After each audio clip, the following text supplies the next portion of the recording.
Hello dear friends, subscribers and guests of my channel. In this video I want to show and tell you how to delete Gmail account permanently. Please put your like, subscribe to my channel and share this video with your friends. Let's get started. So, first we need go to Gmail application. After that, you need go to our account, click manage your Google account and here click data and privacy. And after that, you need click on search bar and enter here delete. And if you want to delete your Gmail account, you need click here, enter your password, and that's all.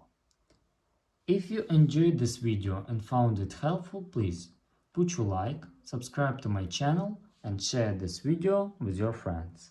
Bye bye everyone, see you later.